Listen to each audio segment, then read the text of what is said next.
امروز صبح من داشتم با اسنپ از خونه می اومدم دفتر. راننده شهرستانی بود و داشت با یه لهجه خاصی تو ماشین تمام مدت داشت با تلفن حرف میزد.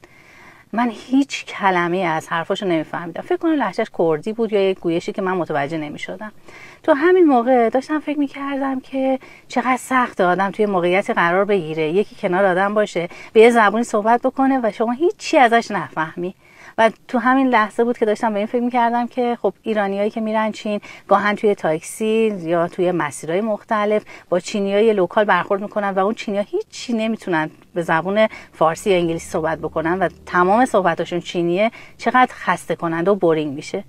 به نظرم اگر که میشد حتی چند کلمه چینی هم آدم یاد میگرفت توی همچین موقعیتی خیلی به دردش میخورد و میتونست یه ارتباط برقرار بکنه. برقرار کردن ارتباط یعنی شروع یه حرف، یه مکالمه و کنجکاوی بیشتر در مورد آدم‌ها و همین میتونه باعث بشه که ارتباطات قوی‌تری شکل بگیره.